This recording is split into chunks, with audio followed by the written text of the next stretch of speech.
An balimaw foli belebeleba halisa an b'o kɛrɛnkɛrɛn ka di aw ma minnu bɛ kan lamɛn ni waati na yɔrɔ suru ani yɔrɔ jan k'aw hakili jigin ko kuraw sɔgɔlen bɛ kumaso min na radio Jɛkafɔ don a bɛ laselikaw ma 100 buruburu 7 o bɛ a sanfɛ dɔgɔkun kunnafoni waati don min bɛ ka lase aw ma Seku Tarawele fɛ Ahmed Jakite ale bolo bɛ nɛgɛw karafe juru la aw bisimila.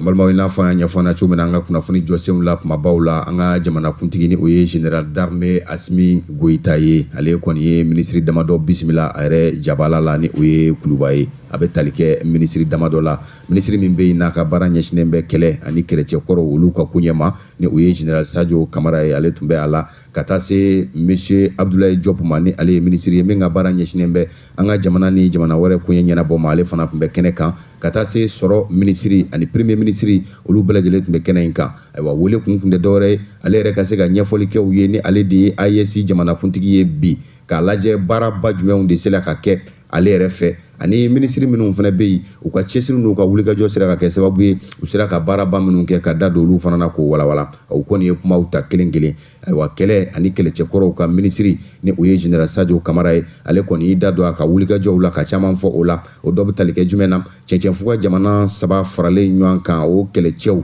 Mali Burkina ani Niger a y'a jira k'a fɔ olu ka wulikajɔ fanga kɔni bonyanen bɛ bi kosɛbɛ jara wulikɛlaw olu kɛlɛli la an ko minnu ma ko teroterow o tɛmɛnen kɔ ka bɔ yen a tilala k'a jira k'a fɔ o bɛ se ka danganiya ni jumɛn ye u ye ka wulikajɔ in kɛra sababu ye ka maajugu ninnu caman de bɔnɛ u ni na minɛn caman fana bɛ yen ka se ka o minɛ u la wa a tilala ka layidu di k'a fɔ wulikajɔw na se ka to sen na cogo min na cɛncɛnfuga jamana 3 kɛlɛcɛ ninnu u ka laɲini ye min ye o bɛɛ lajɛlen bɛ se ka sabati o kuma kɔni dilen an ka jamana ni jamana wɛrɛ koɲɛ ɲɛnabɔ ministre ma ni o ye Abdoulaye Diop ye ale fana y'a jira k'a fɔ olu fana kɔni kɛmɛ ka baaraba caman kɛ o dɔ bɛ tali kɛ min na o ye ka se ka logo ni o ye tamasiyɛn kɛrɛnkɛrɛnnen AES tɔgɔ la u sera k'o sigi sen kan ka drapeau fana k'o sigi sen kan fɔ ka taa se fɛn min ye AES yɛrɛ ayiwa ani a ka passeport ka se ka o fana sigi sen kan a fana ye layidu di k'a fɔ don n'a nataw la u ka laɲinibaw ye minnu ye olu bɛɛ lajɛlen bɛna sabati sɔrɔ ministre ni o ye Alfuseni Sanu ye ale kɔni y'a jira k'a fɔ olu fana bɛ ka baara caman de boloda nin waati na n'o dɔ bɛ tali kɛ banque d'investissement la ka wariw ka fɔ ka bila an yɛrɛ ka wari mara bondon kɔnɔ AES jamanaw yɛrɛ bɛ se ka baara kɛ min na k'a sɔrɔ u ma siri maa wɛrɛ la o y'a jira k'a fɔ sefa wari miliyari 100 o bɔ ɲɔgɔn kan 500 o bɔɲɔgɔnko ni o ye 500 miliyari o n'a kunkanfɛn u mago bɛna jɔ o de la ka se k'o bila wari bondo in kɔnɔ ka se ka AES yɛrɛ ka caw ka olu bɛɛ lajɛlen kɛ a la kɛnɛ in kɔni kun cɛra ni bonya ni karama ye sabula jamanakuntigi ye a ka nisɔndiya jira k'a jira k'a fɔ u bɛ ka baara minnu kɛ tiɲɛna u bɛ ka nɔbɔ k'a sɔrɔ ayiwa fɛn min AES ka sommet nata an n'o cɛ tɔ kɔni ye kalo 3 o bɔɲɔgɔnko de ye.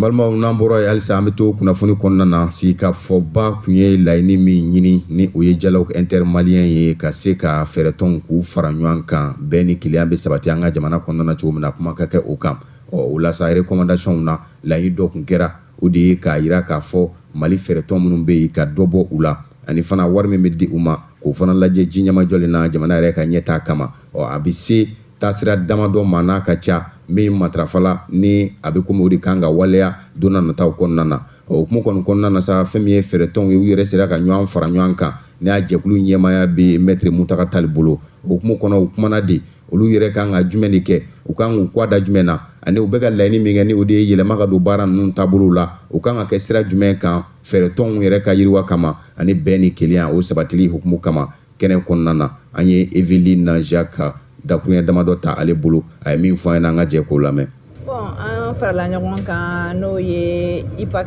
o ye initiative talen Maître Muntaka Tali fɛ ka parti fara ɲɔgɔn kan ka baara kɛ charte des partis politiques kan ministre de l'administration territoriale n'o ye parti ka ministre so ye ale ye n'o y'an ka premier ministre fana ye ale ye lettre ci parti ma k'a fɔ ko fɛn min ye parti yɛrɛ sigi kan ye ne sariya bɛ boli parti yɛrɛ kan n'o ye charte ye o ko o kan ka réviser donc an hakilina ye min ye a la fɛn minnu an yɛrɛ bolo mun kan ka bɔ a la mun kan ka fara kan k'an ka hakilinata di a kan bon comme Muntaka y'a fɔ ta salle kɔnɔna na ko kɔnɔkulu jɛlen de bɛ bin fɔ o hukumu de kɔnɔna na forum des partis politiques ani IPAC n'ale yɛrɛ ye o initiative ta an farala ɲɔgɔn kan ka baara kɛ document kelen kan k'an hakilinata di n'o ye an yɛrɛ ka charte ye fɛn minnu kan ka fara kan ni fɛn minnu kan ka bɔ a la k'an hakilinata di donc an bɛna a document in bila ka taga administration territoriale la. Non, au contraire, ni me aïda de ko partout ka fara ɲɔgɔn kan déjà c'est quelque chose a ɲininen no a mɛnna. Donc n'a fɔra ko charte sera ka ni parti bɛɛ lajɛlen parti presque 100 ni kɔ fara ɲɔgɔn kan ka se ka document kelen consensuel sɔrɔ o mɛnna ka sɔrɔ o ma kɛ. Donc ne bolo o ye avancement de o tɛ parti ka dɛsɛ o ye parti ka avancement de. Donc an bɛ ka an sinsin o yɛrɛ de kan parce que parti kan ka fara ɲɔgɔn kan de ka don da kelen fɛ ka bɔ da kelen fɛ nin n'a ɲɔgɔnnaw la. Bon cɛkɔrɔbaw y'u tile kɛ u y'u ka erreur kɛ. Donc olu ka erreur an tɛna tɛmɛ o fɛ olu yɛrɛ tɛna sɔn an ka tɛmɛ u ka erreur fɛ. Donc olu bɛ comme bilasirali kɛbagaw an bɛ yɔrɔ min na i ko bi an fana a bɛ se ka kɛ an fana bɛ erreur fana kɛ parce que mɔgɔ ni f'i kɛra cogo o cogo i tɛ se ka fɛnkɛ k'a si tɛ erreur k'a kɔnɔna na. Donc an fana ka gestion a bɛ se ka kɛ an fana bɛ erreur kɛ minnu fana bɛ fɔ an kɔ olu fana b'a ɲini. Ne tun ye Eveline Jacques ale mankan ye politique mɔgɔ don an ka jamana kɔnɔna na. N'an bɔra yen an bɛ to kunnafoni kɔnɔ halisa ni sunkalo sera o ye ɲɔgɔn dɛmɛ kalo ye an ka jamana kɔnɔna na ka kɔrɔ jamanadenw olu ni jamana maa ɲɛmaaw ni ɲɔgɔn cɛ ani jamanadenw olu yɛrɛ dama ni ɲɔgɔn cɛ o hukumu kɔnɔna de la fɛn min ye an ka jamanakuntigi ale ka hakilila talen ni o ye Ramadan solidarité n'a bɛ kɛ ka kɔrɔ san o san ɲinɛnta o nun dolen baaraw kɔni kɔ a bɛ ka tɛmɛ Bamako yɔrɔ caman na o hukumu kɔnɔna na Korofina kɛnɛyasoba min bɛ yan nɔ ale ni commune 1 yɛrɛ ka bolodi ɲɔgɔnma hukumu kɔnɔna na olu kɔni jɛra ka kɛnɛba dɔ sigi sen kan min n'a bɛ tali kɛ fɛn fila ɲɔgɔn na o fɔlɔ ye jumɛn ye o bɛ tali kɛ ka se ka joli sɛgɛsɛgɛ kɛ sukorodunbana ani joli cayabana wali kelen joli dɔgɔyabana ni o ye tension ani diabète ye o joli sɛgɛsɛgɛ ta ka ɲɛsin maakɔrɔw ani denmisɛnninw olu bɛɛ lajɛlen ma o dɔ fana bɛ tali kɛ jumɛn na sunakari belebeleba ka se k'o sigi sen kan wa banabaatɔw ka dɛmɛ kɛ olu ye ani maa wɛrɛw minnu bɛ yen ni seba tɛ u ye o kɔni hukumu kɔnɔna na radio Jɛgɛfɔ tun bɛ kɛnɛ in kan ka kɛɲɛ ni don tɛ duwakun in kɔnɔna ye Dr Kone Jakarija ni ale de ye Korofina dɔgɔtɔrɔsoba in o maa ɲɛmaa ye a ye dakuruɲɛ damadɔ fɔ an ɲɛna kɛnɛ in kan an ka jɛ k'a lamɛn. Hakilina min y'an bila nin na dɔwɛrɛ tɛ jamana ɲɛmɔgɔbaw ka hakilina olu de ye nin sira don an kɔrɔ parce que nin ye a san filanan ye u b'a fɔ ko ka sunkalo solidarité voilà sunkalo solidarité o ye stratégie min b'a to jamana ɲɛmɔgɔbaw ka ta sanfɛ ministère surtout an ye santé mɔgɔw ye ministère de la santé ka na direction générale de la santé la ka bɔ yen ka na direction régionale de la santé parce que an bɛ Bamakɔ de fɛ an ta ye direction régionale de la santé de Bamako ka bɔ yen an bɛ na commune 1 kɔnɔ n'an na commune 1 kɔnɔ an bɛ baara minnu kɛ an b'o kɛ ni monsieur le maire de la commune monsieur Oumar Togo c'est le lieu de les saluer n'a ka conseil communal donc activité min do jamana ɲɛmɔgɔbaw de y'a sigi sen kan walasa ka dɛmɛ don population bɛɛ lajɛlen ma seko ni sentanya ko tɛ c'est-à-dire mois de carême ye kalo kɛrɛnkɛrɛnnen ye Ala yɛrɛ bolo ani silamɛw bolo donc k'a kɛ o kalo kelen in kɔnɔna na an ka hakili to ɲɔgɔn na n'an hakili tora ɲɔgɔn na a b'a to mɔgɔw tin bɛ don ɲɔgɔn na o de kosɔn u ye activité organiser ka kɛ suntigɛ o ka organiser site damadamaw la commune o commune kɔnɔ hakili la an bɛ kɛnɛ min kan yan o ye site dɔ ye o Korofina balontan terrain Korofina Nord balontan terrain site donc o sunakari nin o fɛnw bɛ kɛ je pense commune 1 na site ye 3 ye maintenant u ko ka da suntigɛ fɛn kan o bɔlen kɔ a la ka fɛɛrɛ kɛ min b'a to bana fila bɛ yen min bɛ mɔgɔw tɔɔrɔ kosɛbɛ Mali la o min ye diabète ani hypertension artérielle k'a lajɛ ka don kelen kɛrɛnkɛrɛn min b'a to mɔgɔw bɛ se ka n'u yɛrɛ sɛgɛsɛgɛ olu sira fɛ k'a lajɛ n'i y'a sɔrɔ diabète ko problème t'u la ka sɔrɔ u t'a kalama walima tension ko problème t'u la u t'a kalama. Ne tun ye Dr Kone ale mankan ye ale de ye Korofina dɔgɔtɔrɔsoba in o maa ɲɛmaa ye o kɛnɛ kelen kan fɛn min ye Dr Sila ye ale fana ye kuma ta ka walawalali kɛ ayiwa kɛnɛ in kan ni bana yera maa min na a furako bɛ cogo min na ani ladilikan damadɔ bɛ yen a y'o fana di maaw ma an ka jɛ ka Sila lamɛn. Donc dɔw la déjà ne yɛrɛ ye fura di dɔw ma yanni nɔ parce que dɔw ka tension kun yɛlɛnnen don n y'a d'u ma donc minnu ka ta n'a yɛlɛnna ni se t'u ye n'u sera an ma dɔgɔtɔrɔso la donc an b'u ka furakɛli kɛ fu la baasi foyi t'o la déjà bon ne bɛ welewelekan min fɔ ya population yɛrɛ ye denmisɛnnin fara mɔgɔkɔrɔba kan sigiyɔrɔnin kelen an k'o dabila sigiyɔrɔnin kelen an k'o dabila dumuni dumuni fɛn o fɛn bɛ yen n'a tulu ka ca, dumuni fɛn o fɛn bɛ yen n'a kɔgɔ ka ca, dumuni fɛn o fɛn bɛ yen n'a sukaro ka ca, an yɔrɔ janya o ma. Donc ka to ka dumuni kɛ k'i da, donc o kɔlɔlɔ o ka bon. Donc n'an y'an jija an ka dumuni kɛcogo ɲuman na ani an ka farikolo ka a jaga bɔ, donc alhamdulilayi i bɛ kisi bana caman ma i n'a fɔ sukaro caya bana ani tension bana. Wa ne tun ye Dr Sila ale mankan ye, kɛnɛ in coordinateur de tun ye ale ye. Balma walisa an bɛ to sunkalo ɲumanya walew olu hukumu kɔnɔna na, i n'a fɔ an y'a ɲɛfɔ cogo min na an ka kunnafoni jɔsenw la kumabaw la, baɲumankɛtɔba min bɛ an ka jamana kɔnɔna na n'an ko a ma ko mouvement an b'i kɔ, olu fana bɛ baara min kɛ sunkalo waatiw la ka kɔrɔ n'an ko a ma ko Ramadan tour, ɲinɛ ta kɔni o nun doli baaraw kɛlen kɔ, ayiwa u ka ɲumanya wale ninnu a bɛ sen na, o de hukumu kɔnɔna na u kɛlen kɔ ka dɛmɛ kɛ maaw ye minnu bɛ yen n'olu ye gɛlɛya sɔrɔ ka sababu kɛ ji ka kasara ye, sobenw, ayiwa commune 6 kɔnɔna na halisa u bɛ k'u ka ɲumanya wale ta ka ɲɛsin maaw ma, o de la tulu, sugaro, nɔnɔ, ɲɔ ani malo u y'o ta k'o di maaw ma commune 6nan kɔnɔna na, maa minnu bɛ yen ni seba tɛ olu ye. Kɛnɛ in kan fɛn min ye Binta Ɲani ye, ale de tun bɛ ka Fatumata Batulu Ɲani ale jɔyɔrɔ fa kɛnɛ in kan. Fɛn min ye commune 6 a dugutigi ka taa se maire ma, olu ka nisɔndiyakanw na u ye kuma caman caman fɔ an ɲɛna, an ka jɛ ka dɔ lamɛn o la. Auzu billahi minash shaitani rajim, la hawla wala quwwata illa billahi al-azim. A fɔra na laban ka bɛn, ala ka hɛrɛw caya, ala ka sababu ɲuman kan ye. Foli de bɛ anw ye commune 6 la yan, Bamakɔ bɛɛ, Batuli n'a ka groupe, an ka foli b'u ye, wale ɲuman dɔn kɔnɔ. U bɛna fɛn min di an ma, u ye dɔ di ka ban, an bɛ bi ta kɛnɛ de kan, caman kɛra, an bɛ ala deli ala kana taa yɔrɔ lankolon na. A bɔra nafolo min ala ka jiri k'a n'a ye, minnu b'a dila ale bɛ ala ka kɛnɛya d'an ma, ala ka hɛrɛ kɛ an n'u ye. Fɛn in yɛrɛ a dili ko tɛ, a dikun de don, hinɛ de don, solidarité, cohésion sociale, la réconciliation nationale, transition ka sigi kan don. U ka bakuruba damadɔ min n'o taara hakilila nin y'o dɔ ye, ni k'i b'i faso fɛ, a ma se kuma la, i bɛ fɛn kɛ min b'a jira k'a fɔ n bɛ n faso fɛ. Batuli a balimamuso min bɛ yan n'o y'a vice présidente ye, Binta, ni mɔgɔ dɔ kun don a b'a fɔ ko a sɛgɛnna, a bɛ mɔgɔw ci, maa yɛrɛ de bɛ na, a diyar'i ye a bɛ na k'a ka hakɛ kɛ, a ma diya i ye a bɛ na k'a ka hakɛ kɛ, ale de ye fɔbaga ye, ne bɛ nafolo di min b'a bɔ anw t'o ye dɛ, min bolo b'a d'a ma an b'o de ye, a b'a kɛla ni balimamuso min tɔgɔ ye, a b'a kɛla ni furukun tɔgɔ ye, an bɛ ala deli hali bi ala k'u to jɛ la, ala kana nafiki don ni ɲɔgɔn cɛ. An bɛ bɛɛ lajɛlen fo k'an ye kɛnɛ kan yan bi, vraiment an tɛ se k'a fɔ ka se a dan na tellement que an content na, k'a ye ko lancement kɛra anw fɛ yen commune 6 la, ka tila ka na quartier dɔ kɛrɛnkɛrɛnya ka fɛn di olu ma, ni ala ni ce tɛ anw tɛ se ka fosi fɔ.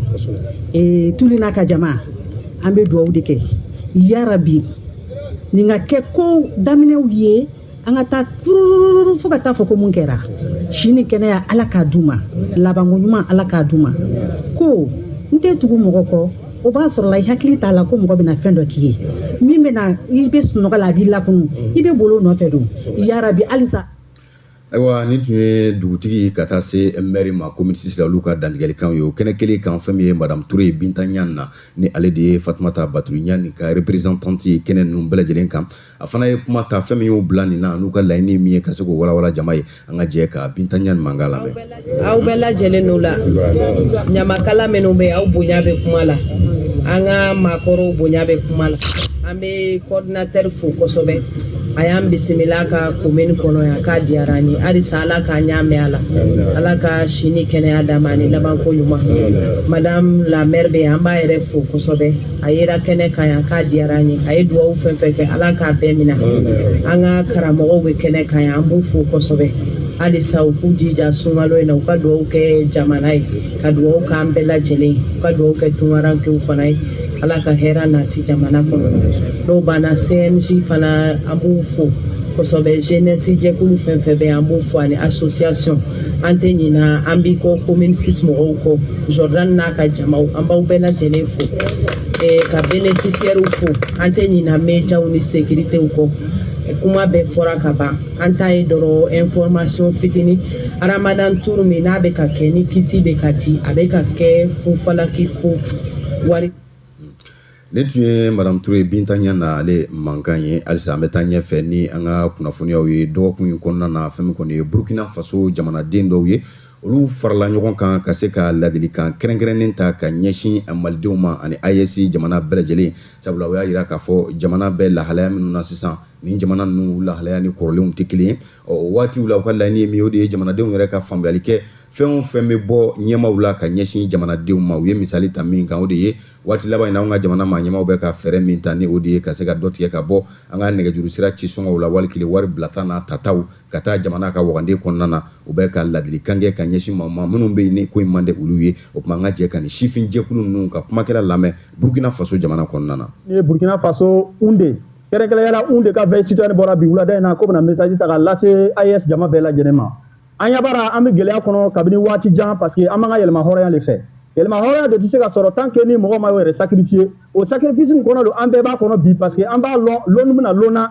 an ka hɛrɛ a hɛrɛ anw tɛ b'a dun an den n'a mɔdenw de b'a dun bi an ka président saba ninnu ye o kan kɛ kelen ye pour que ka se ka bɔ tubabuw ka mara o ka jɔ marayalibaliya kɔnɔ ko bɛ bɔ a kɔnɔ ko bɔ impérialisme kɔnɔ o kama le wulila ka décision ta ka bɔ institution kuntan ninnu bɛɛ kɔrɔ ka se ka an yɛrɛ ka AES sigi AES sigili an y'a b'a la jamana saba ninnu bɛɛ bɛ baara kɛra ni jamanaden dɔw bɛ yen o t'a faamuyara hali sisan parce que n'a y'a kɔlɔsi jamanadenw yɛrɛ de kan ka wuli ka se ka lɔ ka se ka financement di pour que an ka autorités ka se ka avancer n'a y'a ye Burkina yan bi an bɛ se ka avancer sira bɛ dilanna marifa bɛ sanna kɛlɛ bɛ kɛra fɛn kɛra parce que population de sɔnna ka wari bɔ o yɛrɛ kun k'a di an ye Niger mankan to yen Niger mɔgɔw de sɔnna k'o yɛrɛ sacrifier ka o bolo o pɔsi ka se k'a di ka se ka jamana ɲɛmɔgɔw bilasira o kama de kɛlɛ sera ka kɛ victoire bɛ yɛlɛla Mali fana an ɲɛ b'a la dɔw b'a kɛra mais kuma misɛnmisɛnw bɛ dugu ma o kama o kuma misɛnmisɛn ninnu min ye sisan an ɲɛ b'a la ko non décision taara o ko bɛna dɔrɔmɛ 20 fara forfait sɔngɔ kan ko bɛna dɔrɔmɛ 20 fara retraite sɔngɔ kan mɔgɔw bɔra k'a kuma kɛ caman an bɛ min ɲini maliyɛndenw fɛ an ka ɲɔgɔn minɛ ka ɲɛ n'an ɲɔgɔn minɛ an bɛna sara parce que bi bɛ na nin kɛlɛ bi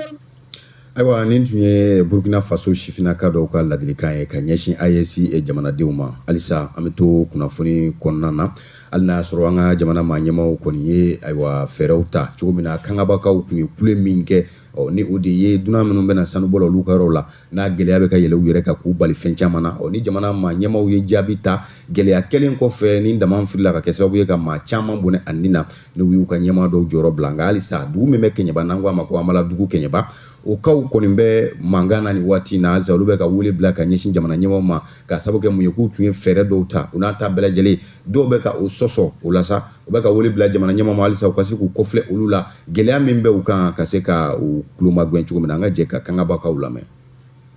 Ni magan in kɛ mɔgɔ wɛrɛ si tɛna bɔ ka yɔrɔ la ka na ni magan in kɛ an bɛ mun na bi an tɛ se ka ko bi dɔrɔn yɛrɛ a bɛ kalo 3 bɔ sisan an bɛ ɲɔgɔn na nin ko la vraiment an yɛrɛ bɛ so k'an yɛrɛ ɲininka yala kangaba mara mɔgɔ minnu bɛ kangaba mara kɔnɔ faama minnu bɛ kangaba mara kɔnɔ yala olu bɛ Asimi ka degré de sanfɛ wa ou bien mun de bɛ yen parce que an ɲɛ bɛ ko min na an ka dugu la yan nɔ ne fana ma ni ɲɔgɔn ye dɛ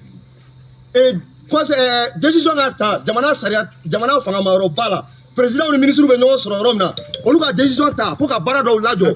o baara ka tila ka kɛ jamana kelen kɔnɔ o tuma an b'a yɛrɛ ɲininka o yala ɲɛmɔgɔ fila bɛ Mali la wa ɲɛmɔgɔ fila tɛ yen ou bien décision fila ta yɔrɔ bɛ jamana in kɔnɔ wa décision ka ta conseil des ministres la ko ka sini wa baara bɛɛ lajɔ permis bɛ mɔgɔ dunan bolo ko ka baara bɛɛ lajɔ ou bien mɔgɔ min ka permis n'a bɛ maliyɛnw tɔgɔ la ka tila k'o baarakɛla kɛ jamana wɛrɛ mɔgɔw ye ko ka baara bɛɛ lajɔ mais an y'a ye an fɛ yan nɔ yala Jawara o comme o de bɛ ka sibaw ta hali bi k'u bɛna baara in kelen kɛ o de ye cyber maliyɛnw de wa ou bien mun de don kuma olu ka fisa n'a tɔw ye Maliko la nin kuma olu ka fisa ou bien an ka dugulamɔgɔ tɛ maliyɛnw de ye yan ou bien Amala dugu Kɛɲɛba tɛ Mali de fɛ yan yala Kangaba Seriki tɛ Mali fɛ wa yala Narena arrondissement tɛ Mali fɛ wa. Ayiwa ni tun ye Amala dugu Kɛɲɛbakaw olu ka weleweledakanw ye ka ɲɛsin jamana maa ɲɛmaaw ma halisa an bɛ to kunnafoniya kɔnɔna na nin waati in na jamana maa ɲɛmaaw kɔni bɛ ka fɛɛrɛ dɔ ta kɛrɛnkɛrɛnnen na ni cakɛda ka baara ye minnu bɛ dugukoloko ni sigiyɔrɔ ko kunna ni o ye direction de urbanisme ye cogo min na sanji ka kasara o bɛ se ka dɔgɔya ka sababu kɛ jumɛn ye jateminɛw bɛɛ lajɛlen y'a jira k'a fɔ san ka kasara kɛ ka maaw ka sow ben a dɔw da bɔra maaw yɛrɛ sigiyɔrɔkow la jidawolow badaw ani kɔdaw la o de la fɛɛrɛw kɔni sigi bɛ sen kan so caman bɛ yen olu bɛna ci ka bɔ yen yanni samiyɛ ka se cogo min na ji ka kasara o bɛ se ka nɔgɔya ayiwa direction de urbanisme ale maa ɲɛmaa an ka jɛ k'a ka walawalalikanw lamɛn. o b'a yira k'a fɔ ko san o san an bɛ ji bɛ don mɔgɔw kan est ce que an bɛna to o cogo la bɛɛ sigilen bɛ k'a fɔ ko a man ka kɛ ten sinon an k'an sigi sanu ji cɛnni kɛ an bɛɛ y'a ye est ce que an kan k'an sigi ten fana ɲinan sanji kana tuguni a ko cɛnni kelen kɛ donc faamaw ko tɛ se ka continuer donc an ka baara kɛ pour que soni samiyɛ donda cɛ fɛn o fɛn sigilen bɛ kɔkɔrɔna ninnu na n'u sigilen bɛ kɔkɔrɔna na n'i ye mɛtiri hakɛ min fɔ nin ye kɔ mana kɔ kɔfɛ mɛtiri 10 numan fɛ kini fɛ mɔgɔ mɔgɔ mana sɔrɔ o kɔnɔ o bɛɛ ka wuli ka bɔ yen pour que ji ka se ka tɛmɛ a sira fila la san o san ji mana caya a bɛ don mɔgɔ kan jateminɛw y'a jira k'a fɔ ko kɔ ninnu fana mɔgɔw de sigilen bɛ kɔ kɔnɔ kuma ka sigiyɔrɔ na yen t'u sigiyɔrɔ ye parce que sariya b'a fɔ kɔ ninnu bɛɛ ni an b'a fɔ ma ko kɔ ninnu ni a tɛ se ka polisi ko tɛ se ka boli a kan donc o kɔ ninnu sariya ko ni i bɛ sigi yɔrɔ dɔ bilalen don i man ka sigi o kɔnɔ c'est n'i ye kɔ yɛrɛ ta numan fɛ ani kini fɛ i bɛ mɛtiri 10 de bila côté bɛɛ la donc n'i y'o bila o de kɔfɛ mɔgɔ bɛ se ka sigi yen. Ayiwa ni tun ye directeur de l'urbanisme ale ka dantigɛlikanw ye n balimaw an b'a kuncɛ ni min ye o de y'an ka minisiri min bɛ yen n'a ka baara ɲɛsinnen bɛ kuranko ma ale fana ye bɔli dɔ kɛ kunun ka se ka laseli dɔ kɛ jamanadenw ye min bɛ tali kɛ kuranko lahalaya kan ani jamana maa ɲɛmaw yɛrɛ bɛ ka fɔli min kɛ sisan ka dɔ tigɛ ka bɔ maaw ka nɛgɛjurusira ci sɔngɔw la ka se ka don kuranko dafɛ ani jamana baaraba wɛrɛw a bɛ ka lafaamuyali kɛ jamanadenw na ka ɲɛsin o ma an ka jɛ ka Mohamed Diané ale lamɛn. Ne ye kuran minisiri ye min b'a la n b'a dɔn salon an ye sɛgɛn min a ma dogo mɔgɔ si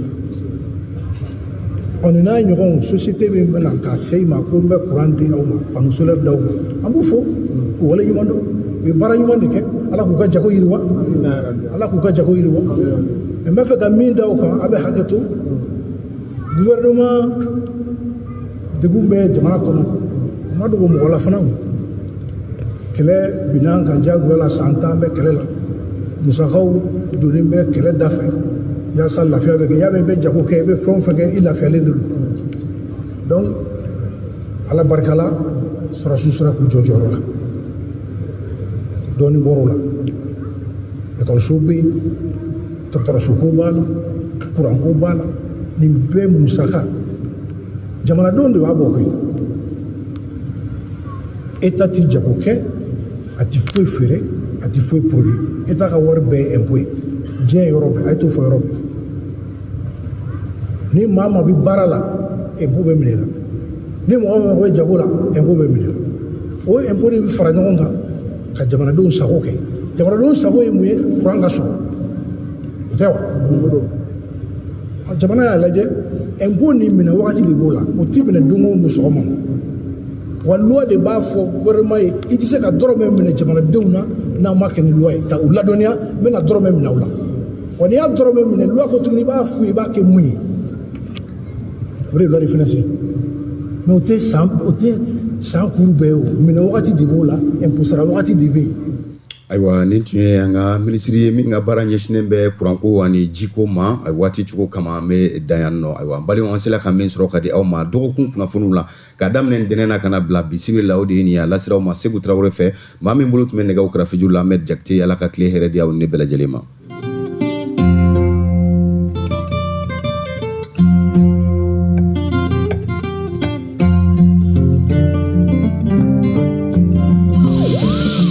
Jeka pub kaka feerefɛnw lakodɔn. Bet 223. Ako an ka taa kunu ta yɔrɔ la i b'a sɔrɔ kunu ta o de jara bet 223 ti 2G kelen